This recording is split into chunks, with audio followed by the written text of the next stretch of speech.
Hello students, आपका स्वागत है मेरे YouTube channel pharmacy lessons made easy में। आज का जो हमारा टॉपिक है वो है फ्लूइड एनर्जी मिल।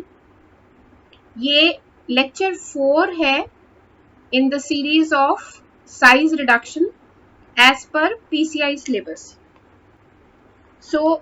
आप लोगों की रिक्वेस्ट से ये हिंदी सीरीज स्टार्ट की गई है, बट आप लोग ये ध्यान रखिए कि जो भी टर्मिनोलॉजीज है वो इंग्लिश की टर्मिनोलॉजी एज सच आपको याद रखनी है, ताकि जब भी आप एग्जाम में अपीयर हो, चाहे वो मल्टीपल चॉइस क्वेश्चन है या आपको शॉर्ट आंसर टाइप लिखना है या लॉन्ग आंसर टाइप करना है, तो उसी के अनुसार आप अपना आंसर लिख सकें और वही टर्मिनोलॉजी जो यूज करनी है उसका आप ध्यान रखिएगा।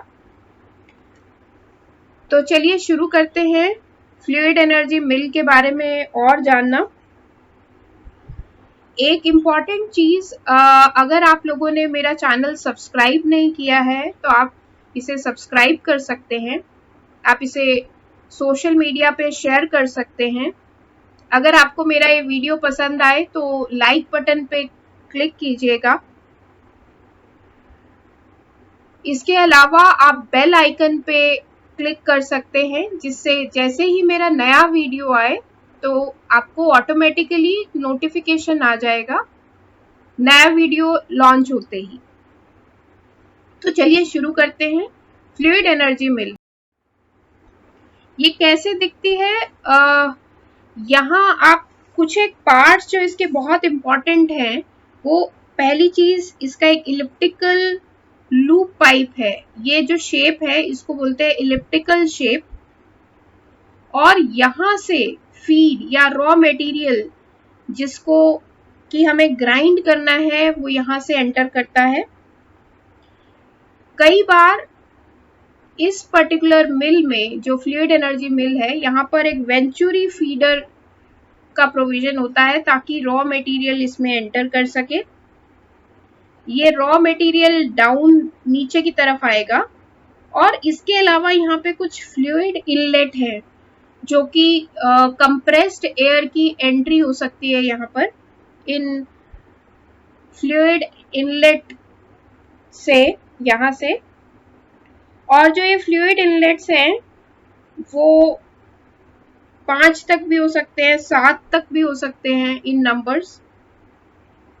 जो ये फ्लूइड एनर्जी मिल है इसकी हाइट लगभग 2 मीटर के आसपास है और डायामीटर लगभग 20 से 200 मिलीमीटर है। आप ये चीज बहुत इंपॉर्टेंट है, ध्यान रखना।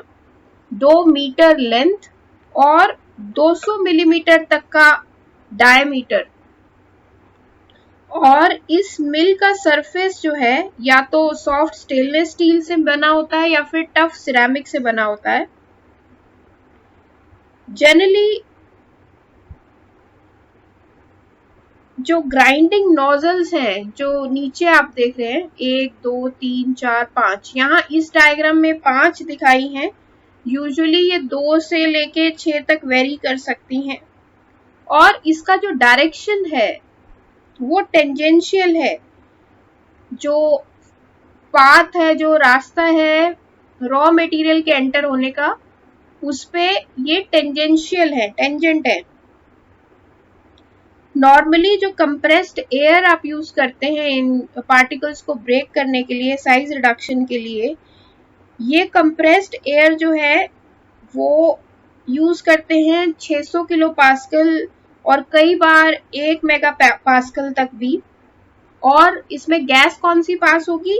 ऐसी गैस जो इनर्ट है, इसका मतलब जो रिएक्ट नहीं करती। जैसे नाइट्रोजन गैस है वो इनर्ट होती है, उससे क्या होगा, जो मटेरियल आपका आ रहा है वो इससे रिएक्ट नहीं करेगा।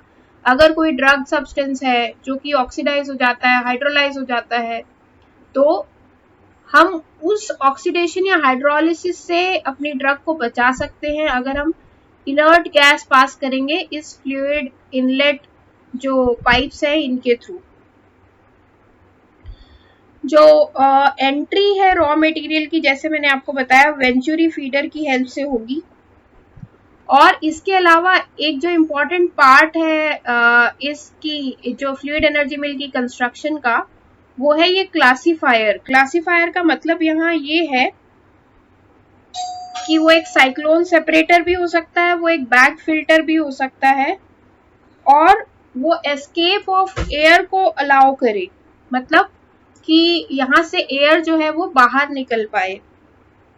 तो ये तो सब था कि कैसे दिखती है ये मिल, फ्लूइड एनर्जी मिल कैसे होती है, इसकी शेप कैसी है, इसके क्या क्या डिफरेंट पार्ट्स हैं। ठीक है, तो अगर हम इसके बेसिक प्रिंसिपल की बात करें, जैसे हमने बॉल मिल में डिस्कस किया था कि इसमें इम्पैक्ट और एट्रीशन दोनों मैकेनिज्म हैं, उसी तरीके से फ्लूइड एनर्जी मिल में भी इम्पैक्ट और एट्रीशन दोनों मैकेनिज्म काम करते हैं। जो फ्लूइड एनर्जी मिल है इसमें इम्पैक्ट कहाँ से पड़ेगा, जब रॉ मटेरियल यहाँ आएगा तो जो फ्लूइड इनलेट है यहाँ पे टेंजेंशियल फोर्स लगेगा, वो इम्पैक्ट प्रोड्यूस करेगा, जबकि जो पार्टिकल्स आपस में एक दूसरे से एट्रीशन शो करेंगे उसकी वजह से एट्रीशन होगा। और जिस वेलोसिटी से ये एयर आ रही है वो वेलोसिटी हाई है, इसकी वजह से कोलिजन होगा और इम्पैक्ट क्रिएट होगा। अगर हम स्टेप वाइज हमने बात किया इसका बेसिक प्रिंसिपल का, इसके अलावा हमने इसका कंस्ट्रक्शन देखा। अगर हम इसकी वर्किंग की बात करें तो सबसे पहले जो पाउडर है वो वेंचुरी फीडर से एंटर करेगा। आपको मैं वो डायग्राम दोबारा से दिखाना चाहूंगी। जैसे ही ये पाउडर अभी इतना पाउडर फाइन पाउडर नहीं है जो हमें चाहिए, पाउडर का मतलब जो रॉ मटेरियल जो हम एंटर करा रहे हैं ये वेंचुरी फीडर के थ्रू नीचे की तरफ आ रहा है, और जो एयर है वो एंटर करेगी ग्राइंडिंग नजल्स के थ्रू इस इलिप्टिकल पाथ पे। ओके, ये जो पाथ है इलिप्टिकल शेप में है। तो अब दोनों चीजें, ये भी मटेरियल नीचे की तरफ आ रहा है, एयर ऊपर की तरफ जा रही है, इनमें आपस में टकराव होगा, और इस टर्बुलेंट स्ट्रीम की वजह से, एयर के इस टर्बुलेंट स्ट्रीम की वजह से जो पार्टिकल इस एयर में सस्पेंडेड हैं उनका कोलिजन होगा, वो टकराएंगे एक दूसरे के साथ और वो टूट जाएंगे।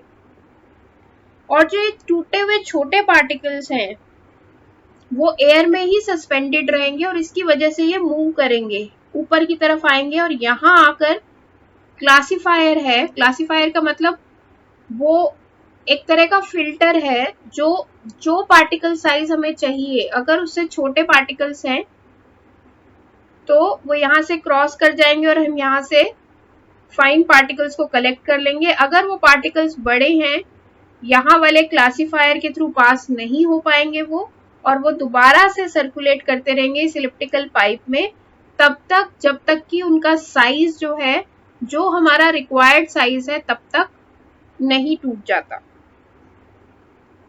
ठीक है, तो जो बड़े पार्टिकल्स हैं वो सर्कुलेट करते रहेंगे, दोबारा कोलाइड करेंगे, दोबारा टकराएंगे पार्टिकल से और फ्लूइड इनलेट से, और बाद में वो क्लासीफायर वाली जो सीव है, जो छलनी है, वहां से पास करते रहेंगे जब तक कि रिक्वायर्ड पार्टिकल साइज अचीव नहीं हो जाता। ठीक है, तो अगर हम इसके यूजेस की बात करें तो मेनली जो फ्लूइड एनर्जी मिल है वो ऐसे पार्टिकल्स का साइज रिड्यूस करने के लिए यूज करते हैं जहां जो एक्सपोजर ना हो, जो ऐसे सब्सटेंसेस जो कि जिसमें आपको इनर्ट मटेरियल ही चाहिए, आप ऑक्सीडाइज होने के लिए प्रोन हो, हाइड्रोलाइज होने के लिए प्रोन हो, ऐसे पार्टिकल्स इस मिल में आराम से ऑपरेट किए जा सकते हैं, उनका साइज रिडक्शन किया जा सकता है, जैसे विटामिन, एंटीबायोटिक्स। तो ऐसी मिल में प्रेफरेबली आप उसे ग्राइंड कर सकते हैं, उसे छोटा कर सकते हैं, और अल्ट्रा फाइन ग्राइंडिंग भी इसमें अचीव की जा सकती है, क्योंकि आपने यहाँ पे क्लासिफायर लगाया है, तो ये क्लासिफायर का साइज, पोर साइज आप अपने हिसाब से डिफाइन करेंगे। जो साइज आपको चाहिए होगा उसी हिसाब से आप यहाँ सील फिट कर देंगे। अगर हम यूजेस के बाद इसके एडवांटेजेस की बात करें तो इसका सबसे बड़ा एडवांटेज ये है कि इसमें कोई मूविंग पार्ट नहीं है। इसका मतलब हीट नहीं जनरेट होगी, और ऐसे सब्सटेंसेस जो कि हीट से डिग्रेड हो जाते हैं, जैसे सल्फोनामाइड्स हो गया, विटामिन्स हो गए, एंटीबायोटिक्स हो गए, उनको इस फ्लूइड एनर्जी मिल से आराम से प्रोसेस किया जा सकता है। Due to expansion of gases, ये प्रेशर कूलिंग इफेक्ट भी प्रोड्यूस होगा इस मिल में, और ये बहुत रैपिडली काम करता है, बहुत तेजी से काम करता है, बहुत एफिशिएंट मेथड है। पाउडर्स को 30 मिलीमीटर या उससे भी छोटा पार्टिकल आप अचीव कर सकते हैं। जैसे हम बॉल मिल में बात कर रहे थे कि वहां आपस में बॉल्स टकरा रही हैं, वॉल्स के साथ बॉल टकरा रही है, तो उससे वियर एंड टियर जो उसका मिल का है वो हो सकता है, जिससे कंटामिनेशन हो सकती है। जबकि इसमें इस तरह का कोई कंटामिनेशन, कोई वियर एंड टियर होने के चांसेस नहीं है। तो ये इसका एडवांटेज है फ्लूइड एनर्जी मिल का। अगर हम इसके डिसएडवांटेज की बात करें तो ये ऐसे मटेरियल जो बहुत सॉफ्ट हैं या फाइब्रस हैं उनके लिए नहीं है।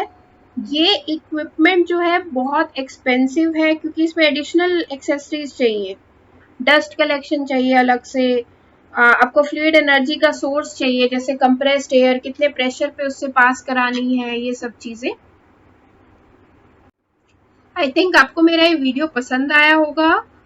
आप इसके लाइक बटन पे क्लिक कीजिए, सब्सक्राइब कीजिए मेरे channel pharmacy lessons made easy को, और आप बेल आइकन पे भी क्लिक कर सकते हैं ताकि जैसे ही मेरा नया वीडियो आए आपके पास नोटिफिकेशन रिसीव हो। Thank you.